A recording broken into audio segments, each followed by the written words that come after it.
What the Falcons do? Rise up. Welcome to Rise Up Reactions, a show where we talk all things Falcons, NFL, Georgia sports, and in general, sports news of the day. I'm your host, Dr. Lee Denning, lifelong fantasy enthusiast. So today I just wanted to take a few minutes to talk about fantasy football. I've been going through rankings. I've done tight ends and quarterbacks so far. And rather than put all of the wide receivers into just a couple of videos, because there's probably about 60 or 70 that I feel like are worth talking about, I'm just going to break it down by division. So I'm going to combine AFC and NFC, North, South, East, and West into a grand total of 4 videos. So if you don't hear about your guy in this one, don't worry. I'm going to talk about him most likely at some point. There are going to be guys I don't talk about at all because they're basically not fantasy relevant yet. All players have some fantasy value. It just is a matter of are they worth drafting or not. And some of these guys definitely are not worth drafting that I'm going to talk about. But, since we're talking about the Falcons, this being a Falcons show primarily, I'm going to talk a little bit about the NFC and the AFC South today. So teams we're talking about are the Falcons, Panthers, Bucks, Saints, and then you've got the Jags, Colts, Texans, and Titans as well. So moving right through that, broke this down into basically 3 different tiers of players, and I'm kind of doing it by average draft position. So, out of this particular tier, there's only a few guys that I would say are kind of the top tier being taken in the first 6 rounds or so. There's actually only 6 guys that are being taken in the top 6 rounds. Everybody else is being taken after that. There's some guys that I would call our mid-late round picks, and there's guys that I would say, you may want to keep an eye on, but they're not really worth drafting in your draft. It would be honestly the last pick that you take in the draft if you feel really strongly about some of these guys. And that's going to be the theme going forward in videos as well. So right out the gate, who do I think is the best here on the south side of things? So right out the gate, you start with Mike Evans, number 1 for wide receiver. He's going average draft position 2.06, so middle of the second round. I think that's worth it. He has had over 1,000 yards every single season that he's played. He's getting a little bit older, but again, has a great connection with Tom Brady and should be a big red zone target for him this year. Next guy on the list is Michael Pittman. So Matt Ryan tends to elevate a single player to superstar status. And Michael Pittman is probably going to be that guy in Indianapolis. He's going at pick 307 overall, so middle of the 3rd round, probably where he should go. He may end up producing 1st or 2nd round value by the end of the year. Definitely somebody that I'm interested in if the price is right. I'd love to get him at the back end of the 3rd if I could, but if you really believe in the Colts in Indianapolis, you may want to sneak him early in the 3rd. Next guy, DJ Moore. His stock, I think, was a little bit worse before the addition of Baker Mayfield. Now that he's got Baker, I think he's shot up draft boards a little bit. He's currently going right at the beginning of the 4th round at 401, and I think that's warranted with Baker throwing him the ball. If Sam Darnold is the guy throwing him the ball, I think he moves way, way back to about the 6th or 7th round. Next guy, Brandon Cooks out of Houston. Kind of a weird pick here. Brandon Cooks has an incredibly high floor, not a super high ceiling, but he's going to be a consistent producer, especially in a PPR format. He had over 90 receptions last year. I think he's going to be close to that again this year, probably over 1,000 yards. And just kind of this journeyman that's gone to a bunch of different teams. He is going at pick 508 overall. The next guy, if he was not hurt, I'd put way ahead of this, but Chris Godwin, number 5 in this tier. He's going 507 overall. If he is going to miss some time, I think he's probably where he needs to be. You probably want to have at least a couple of wide receivers ahead of him that you can plug and play that are going to be worthwhile. Or if you are good to wait for 3 or 4 weeks for an injury, then you can just make do with the waiver wire. The last guy that falls into the early round draft picks here is Drake London. No clue what he's going to do, but he's a top receiver in Atlanta. Atlanta has not missed on a 1st round wide receiver in the last decade, so I think he's going to be very, very good. You got Marcus Mariota or Desmond Ridder throwing him the ball, though. So you're going to have to get him early, and you're going to have to take a shot on him. I don't know if he's going to be the guy to start the season, but he should get better as the season goes along, and hopefully he is just another cog in the great Atlanta wide receiving team. So we'll see what happens there, but that's the top guys. Next guys, so this includes basically the next, let's hear, 1, 2, 3, 4, 5, 6, 7 players here. So starting out the gate, Christian Kirk, number 7.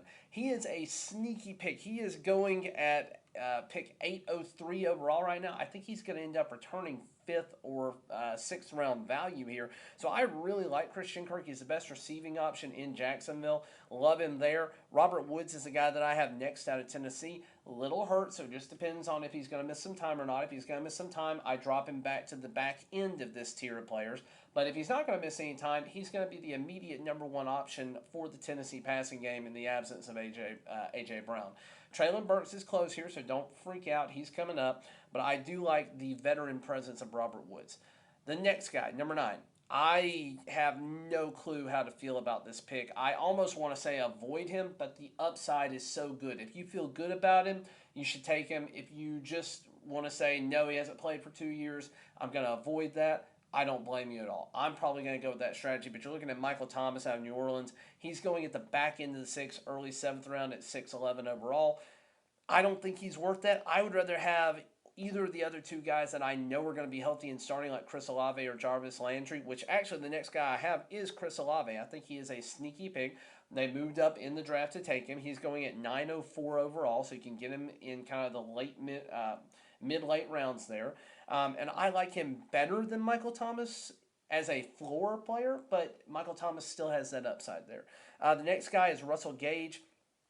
He is now at Tampa Bay. Given how well he did in Atlanta last year and that Chris Godwin's going to miss some time, he's probably going to benefit most from that. Probably going to be better early in the season than he is late in the season. So if you want to have that good production early on, you're going to have to take him around the 7th or 8th round. So he is going at 7-12 right now. If you can get him a little later, I think he's a great value, but we'll see what happens. Jarvis Landry is my number 12 guy here. He is going at pick 1106, which I think is just absolutely bonkers. He still has a lot left in the tank and was one of the guys that I thought was a top free agent wide receiver this year. He's going to be the wide receiver 1 if Michael Thomas misses time, and he's going to have Jameis Winston, who, for better or worse, will get you yards and will be productive from a fantasy standpoint with his receivers. I don't think you can go wrong taking Jarvis, especially if you can get him in the 10th or 11th round where he's going right now. You should be incredibly happy with him. The last guy that I have going here is probably, I have him the least high of all these guys, Treylon Burks. He couldn't even basically make it through practice at rookie camp his first day as a Tennessee Titan. I worry about that. You don't hear about guys just really falling in love with him yet. But again, he's going to be thrust into this starting role where he's going to be expected to contribute because he was directly traded to get, their pick was directly traded for him with the A.J. Brown move. So he's directly replacing him, and we'll see what happens. But I don't have a lot of high hopes early. He's probably going to develop late. The rest of these guys, these are all flyers. There's only a couple of them that are worthwhile to mention here. Alec Pierce out of Indianapolis. Again, Matt Ryan's got to throw somebody. He is going in the 14th round. I think you can get him for a steal, and he is a guy that could produce, like 7th, 8th round value if he turns into a great rookie this year. Similar story with Paris Campbell. I don't know who's going to be the wide receiver 2 there. Marvin Jones, wide receiver 2 in Jacksonville. Robbie Anderson in Carolina. Brian Edwards, Atlanta. Marquez Callaway, New Orleans. Only reason Marquez Callaway is not higher is because there are 3 guys that I think are ahead of him right now, and they can only throw the ball to so many people in a game. Then you got Zay Jones at Jacksonville, the 3rd wide receiver. Nico Collins out of Houston, wide receiver 2 at Houston. He's going to have some value. I just don't know what that is now. John Mechie is another guy that could cut into Nico Collins' role, but John's a little hurt right now, so we'll see what happens with him. He's a guy that I'm a little higher on in a dynasty format. Not so much for this year, though, especially given that Davis Mills is the quarterback and Houston is expected to be bad again. They will have to throw a lot. So the Houston guys could be sleepers that you want to take as a flyer on the back end, not guys that I'm looking to take earlier than round 13. Then you have Olamide Zaccheaus out of Atlanta. Again, I just don't know how good our passing offense is going to be this year, so you're taking a risk anytime you're going with these guys. And then we have a few more guys here. Terrace Marshall out of Carolina. No clue. We'll see what happens. Baker tends to elevate one guy, and the others are just kind of mixed in there. Rashad Perryman out of Tampa Bay. Going to be better a lot earlier in the season than will be late just because of the Chris Godwin issue. But I don't think he's a guy that you're going to want to keep on your roster after Godwin comes back. And then finally, I had to look this guy up. I have no clue who he is. Nick Westbrook Akine. I have no idea how to pronounce that.